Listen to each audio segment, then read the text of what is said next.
So here we are. We're already in the middle of Cheshvan, and often people, after all the excitement of Tishrei, feel like, oh, Cheshvan is like, it's a month without Yom Tovim, and we're trying to get everything back into shape somewhat. The Einik Lachliv and the Sukkah has to come down, and the house has to get back into order, and the kids need to be back on schedule, and we need to get back into our schedule. And somehow, Chodesh Cheshvan has it's kind of like a down kind of month. People feel a little bit like all the excitement of Tishrei, it's all over. Now we have to wait all the way till the end of Kislev to have Hanukkah to get our boost. Chassidus has a little different spin on Chodesh Cheshvan. Actually, to understand that, we really have to go back to Tishrei a little bit and just discuss what is Tishrei and how do we bring that inspiration into the rest of the year. So, as we know, Chodesh Tishrei is packed. We have Rosh Hashanah, where we makabel Ol Malchus Shemayim, we crown Hashem our King, and all the pomp and coronation that goes along with it, the shofar and everything that goes along with really being makabel Ol Malchus Shemayim.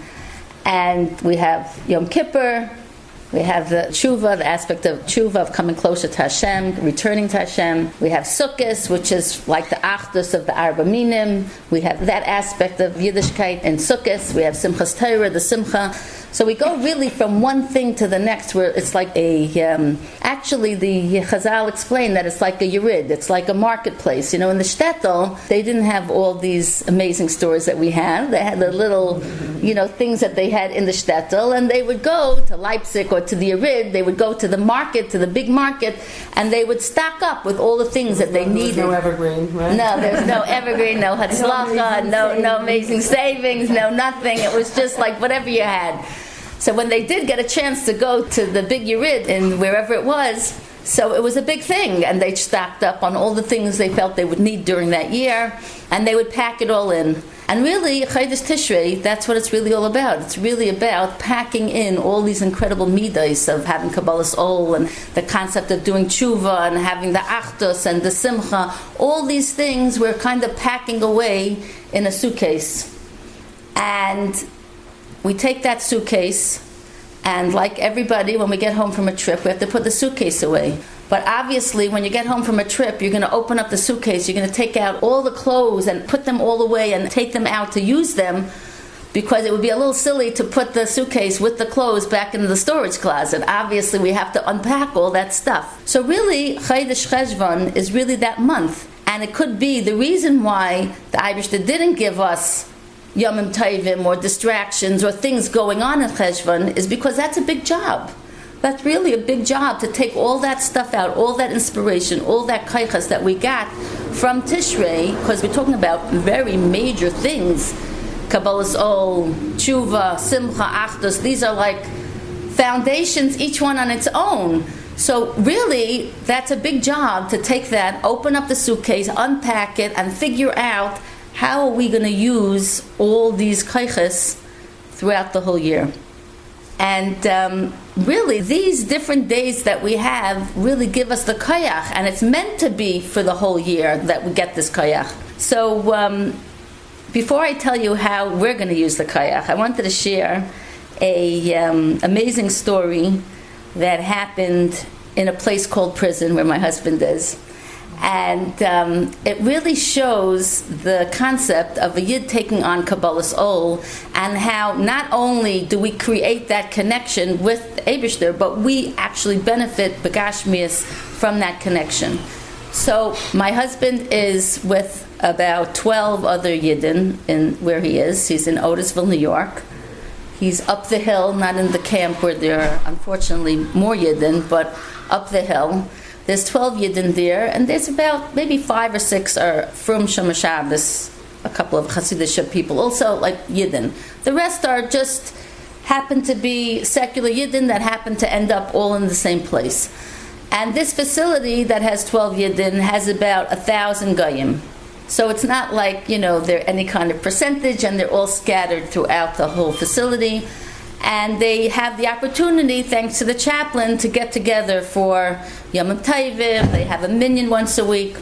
In any case, a couple of the secular Yidden that are there are Russian Yidden, or like the Rebbe always likes to say, Jews that happen to be from Russia. And older people that, left whenever they left and managed to end up in a place called prison. And so my husband's with these people, and Erev Pesach, they were talking before the Seder started. The time that they were allotted was before they could really start the Seder. And so my husband was, speaking to some of the people there, telling them about Korban Pesach and what it was all about and what it entailed and different things. Because, in Mincha, that's what they do, Seder Korban Pesach. So he was sharing with them what it meant in the Beis HaMikdash, this whole concept of Korban Pesach. And they were discussing it, and my husband mentioned that it's interesting that Korban Pesach and the mitzvah of Bris Milah are the only two mitzvahs aseh that if chas v'shalom a person doesn't do it, they're chayiv kores. And he was explaining it to them, and of course, because it was Erev Pesach, or it was almost Pesach, he was really delving on the idea of the Korban Pesach, but was mentioning also the concept of the Bris Milah. Pesach came, it was a gorgeous Seder, it was, very different than what these secular Yidden were used to, but they they really enjoyed it. Pesach left, and about a couple of weeks after Pesach, both of these two Russian Yidden came over to my husband. They said, we heard what you said Pesach, we want to get a Bris Milah. He was very taken aback, because in his mind that little concept was like a little point that, was like off the cuff. He just happened to mention it to be, he mentioned that there are two mitzvahs, so even though Pesach was what he wanted to talk about, he had to mention the other one. And because they had missed the opportunity, being from Russia, of having a Bris Milah, that's what they gravitated to. And so in a place called prison is not exactly a typical place to make a Bris Milah. Yeah. And so, as a matter of fact, in the type of facility that my husband's in that security level, it's unprecedented to go out of the prison for anything other than a medical emergency. But with the chaplain's help and a organization called Aleph, these two Yidden were given permission to get a Bris Milah. So the first Yid got his Bris Milah. Now the second Yid was a little bit nervous, because he felt like he's going out in a little bit less than a year, and maybe he should do it when he gets out, because after all, even though they were giving permission to take them out to do this procedure, they were still going back to this place, and it's not exactly sterile, and it's not exactly, the cleanliness there is not, leaves a lot to be desired. And so he was a little nervous, maybe it's not such a smart idea to have a procedure and come back with an open wound and to be in this place. So he was, debating back and forth. The first year did it, Baruch Hashem, nothing, there was no complications, nothing negative associated with it. And he was actually very proud that he was able to do that. And about 2 weeks later, this Yid was transferred to the other facility in Otisville, which is called the camp, which is a lot less, it's much easier to live in that environment. And it was like an open miracle. The second year that didn't do it was debating back and forth. He had different complications that happened to him, but there was something inside of him, his Pintel Yid, this idea of choosing Hashem's Ratzon over his Ratzon was fighting with him. He was having this inner conflict, and finally he came to my husband and he says, you know what, I'm going to do it. I know I'm getting out in 6 months, and I know that it's very easy to say I'll do it when I get out, but I think I want to do it now. So they made all the arrangements, and he went out. He actually went to Kiryas Yael, and they went to the doctor's office there, and they had this procedure done, and he came back, and he was very proud, and his name was Yitzchak, his Hebrew name, and he added the name Baruch.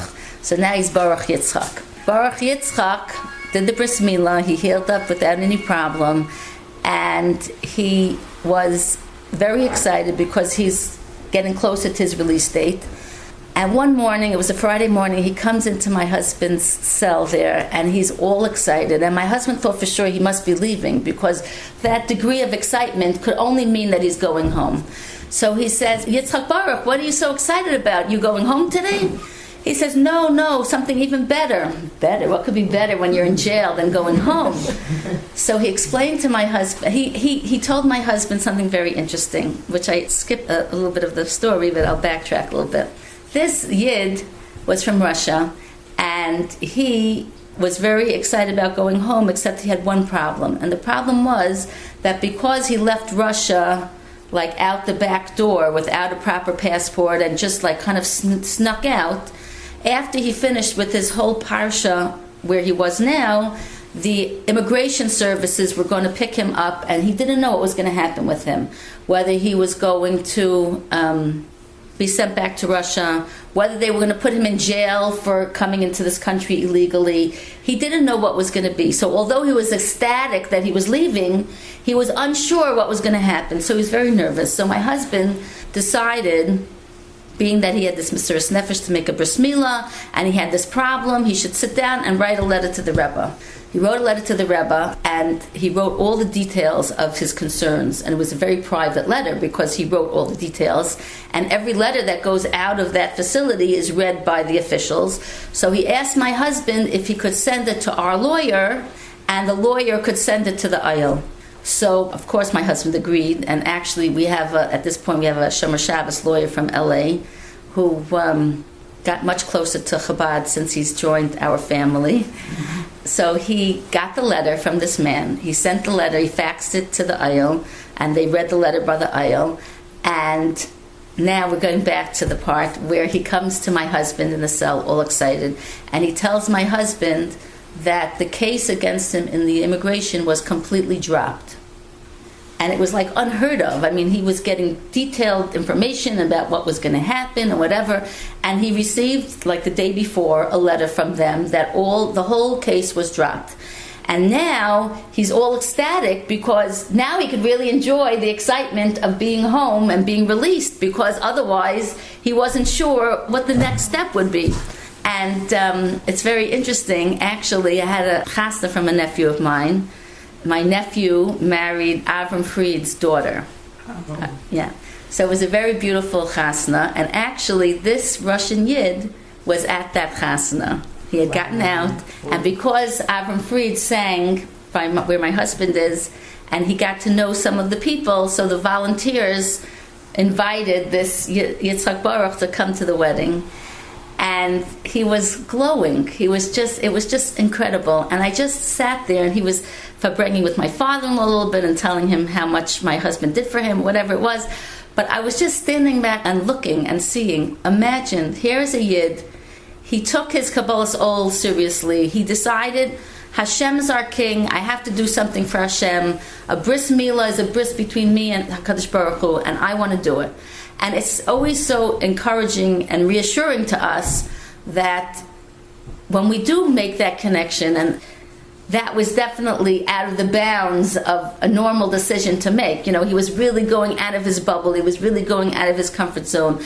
And when we reach out into that kind of a place, we are often zeicha to see amazing things. You know, we do so much, you know, in our Avodas Hashem, and we don't always see the ramifications of what it brings us. You know, we don't always see that. So this is an amazing story which really shows us, you know, when we unpack these things and we really use it, it's amazing what could happen.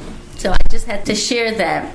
But really, how do we use that inspiration that we do get during Tishrei and spill it out over the whole year? Because really what we need to do is take our Ratzon and really like move it over to the side in order to do the different things that might be challenging for us, because our Ratzon tells us one thing, and really sometimes, you know, it's a little too hard, but we really should be doing what Hashem wants us to do. You know, I often wonder why we don't lose weight when we decide not to have that second piece of cake.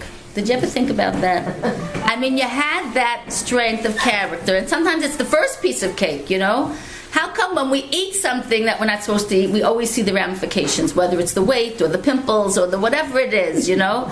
But if we hold back and we don't eat it, we don't necessarily see, you know, that minus whatever the calories are going off the scale. It doesn't work like that, you know? And it's sometimes very frustrating.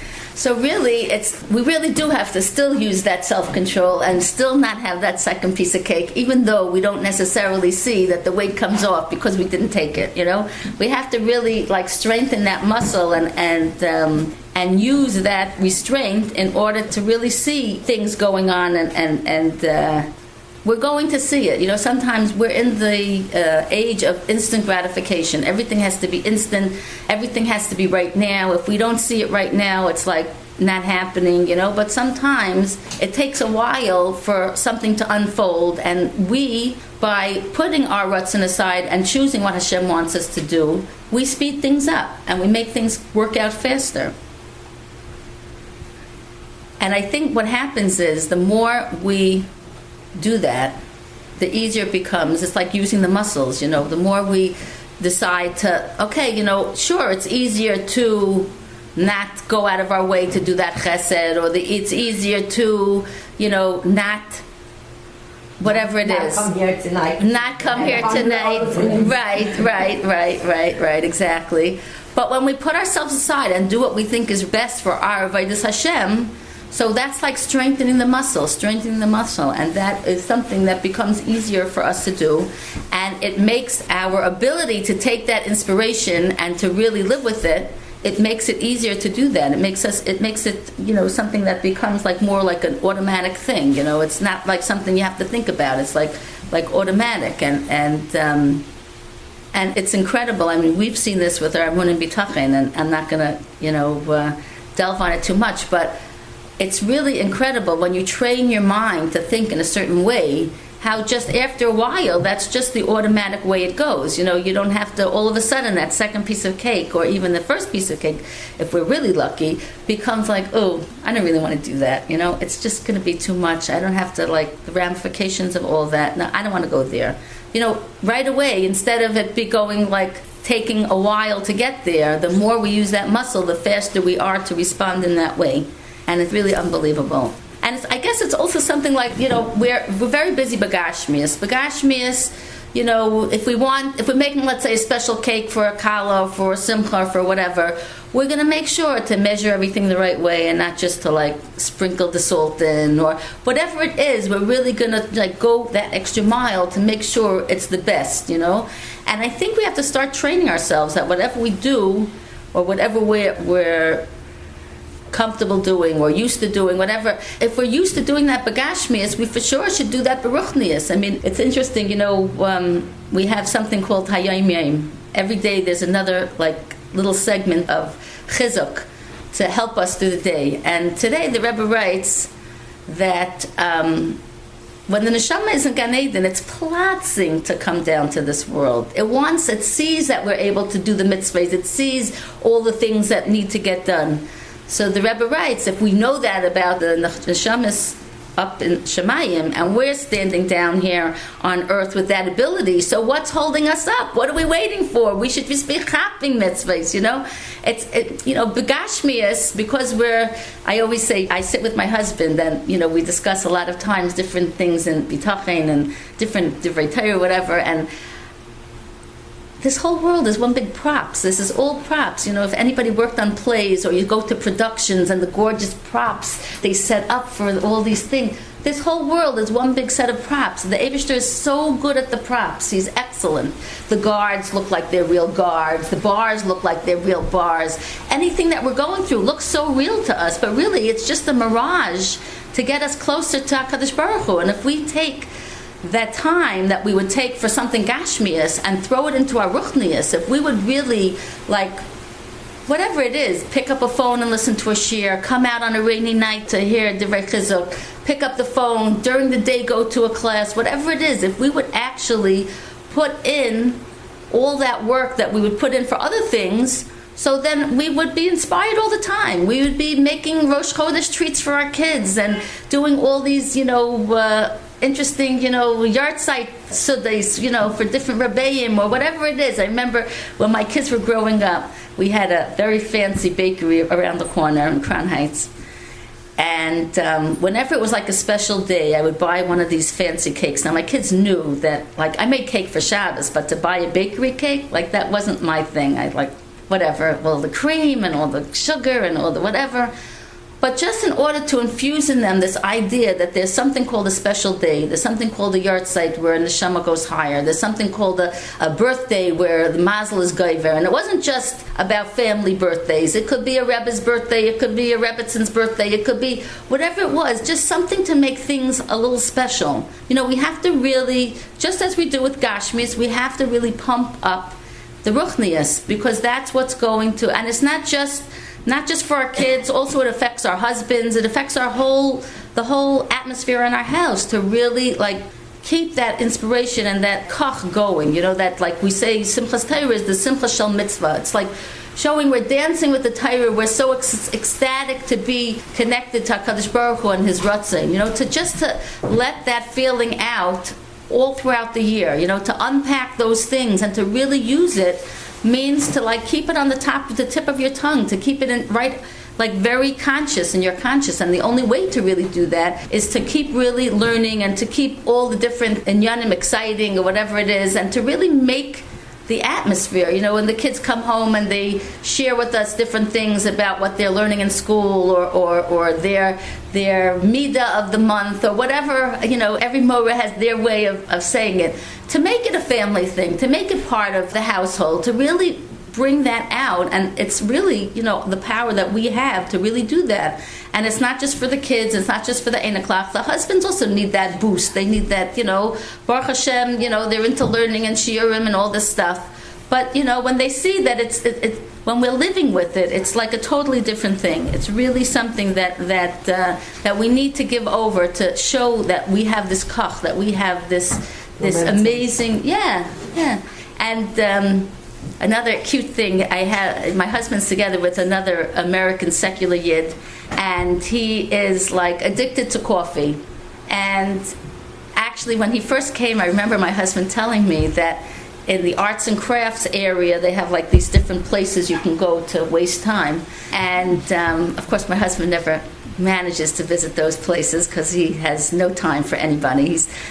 We always laugh. He's the only inmate in the whole system that never has enough time. Usually the inmates are trying to do anything they could do to end the day. They're a day closer to going home, But my husband, he is so busy nonstop with his learning and his tillim and all his stuff that he's he can't believe the day already passed. I have so much more to do. In any case, so he's telling me about this yid that when he first came, he went to the arts place, the arts and craft shop or whatever, and he made himself a ceramic coffee mug that says Starbucks on it.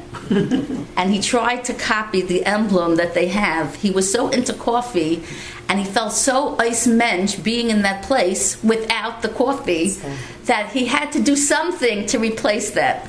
So he has this coffee mug, and every morning he has to have what they call coffee, and I don't know what kind of coffee it actually is. It's probably mud, not Starbucks, that's for sure. And this guy is suffering withdrawal symptoms from the coffee that he yearns to have. But in any case, he replaces it with whatever they have there, and he drinks coffee every morning. He has to start the morning with coffee. And he's becoming more and more aware of Yiddishkeit. He's learning Shar B'tachim with my husband, and he comes to the minyanim, and he's learned how to put on tefillin, and he wears a talis. He's actually a kayin, and my husband taught a couple of those guys how to duchen and what it means, and what it means to be a kayin. In any case, this guy decided that Yom Kippur is coming up, and he really should fast because he's a yid, and he knows that a yid fasts on Yom Kippur.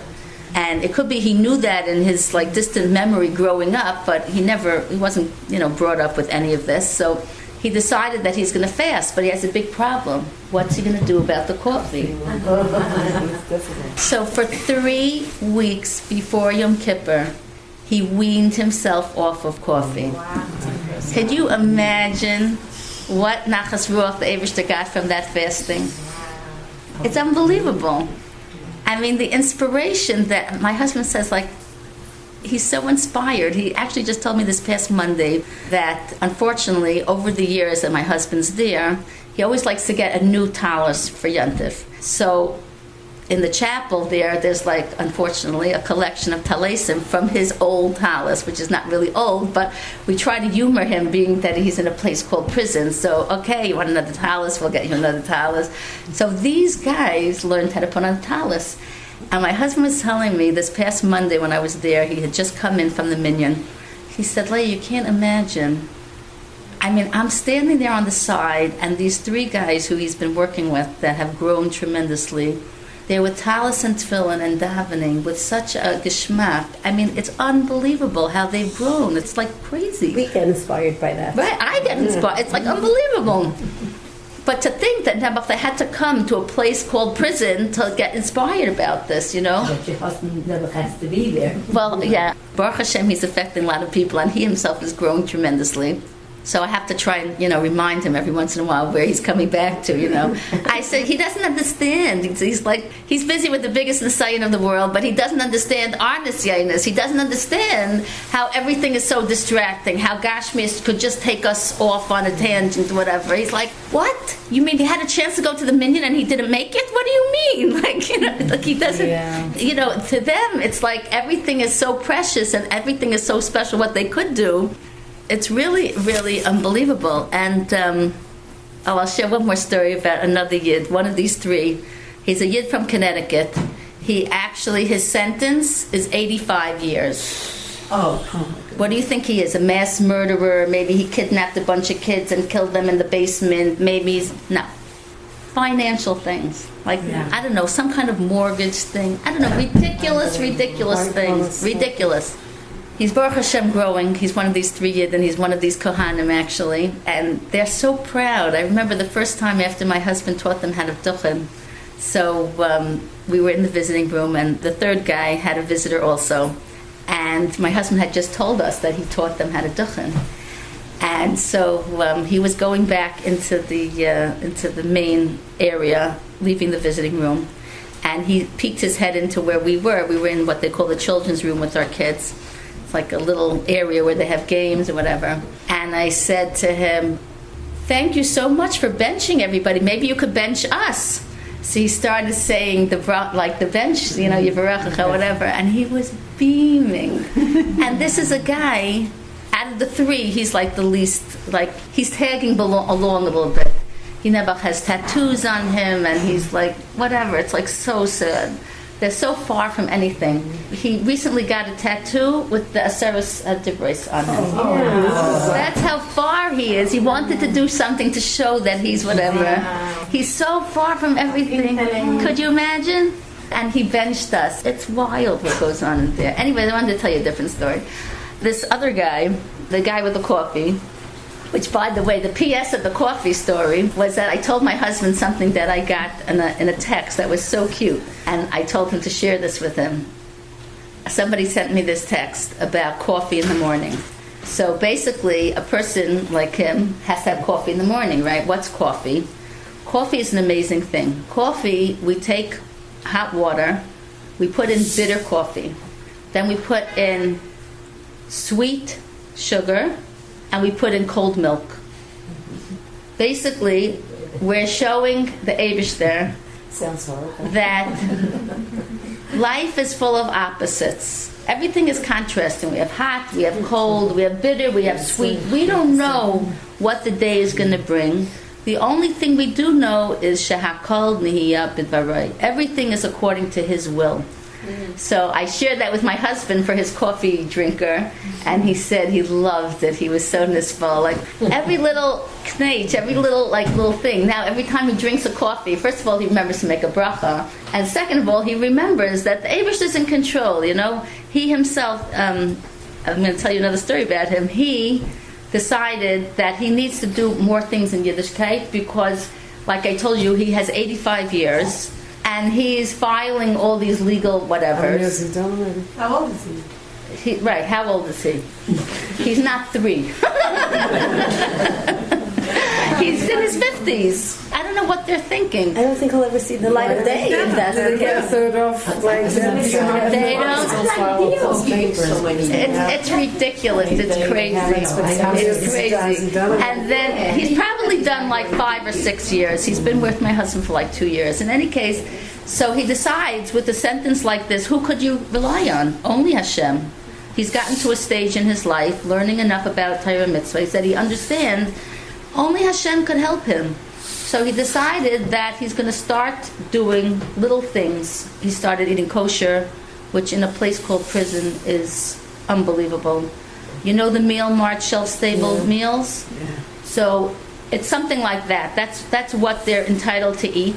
They're not allowed to take, like if there's fresh fruit or fresh vegetables that were given to the general population there in the prison, they're not allowed to take that. They could just eat this. And my husband doesn't even eat that. He just buys geffen tuna and matzah in the commissary, which is like a canteen, because he feels sick from eating it. It's like shelf-stable food. It's like made when somebody goes on a business trip for a day, they could eat it, but to eat it for years, forget it. There's no nutrition, no nothing in there. So he decided that he's going to keep kosher, which is big Mesiras Nefesh. He decided kosher is not such a little thing, but little things here and there he's really taking on because he understands that's only Hashem. So here they are, they're davening Rosh Hashanah, and it's, one of the holiest days of the year, and they're all into it. And one of the officers come in, and they call his name, and they say he has legal mail. Now, in the prison, they are required to give a person legal mail the second that it comes. Like within that day, they must get it. Otherwise, the officer is held responsible because, it's a big thing. They have to get their legal mail. So here he is. He's coming in. He needs to get the legal mail. And it's obviously, a holiday for the Jews because of all this going on, the Talesim and the whatever. They see the whole thing. But they don't know this guy to be, an observant, real, from Yid. From my husband, they wouldn't even ask him, to sign for his legal mail because they know that he's not getting it. He'll just pick it up when he picks it up. His religion is much more important than his legal mail, But with these other guys, they're required to give it to him. So he comes in, he screams out his name, he tells him he has legal mail. The guy looks up, he says, no, not today. I'm not taking it today. It's a holiday. And as a matter of fact, I'm not taking it till Wednesday morning. And my husband looked at him and was astounded because here he is. He's on shpilkus. Every single word that he hears from his lawyer could be like a make it or break it thing. His answers back to the lawyer could be so important and instrumental in carrying his case further. And yet, at this point in his life, he's at the level where he understands that the Ratzin of HaKadosh Baruch Hu is more important than his Ratzin, and he's able to put it aside.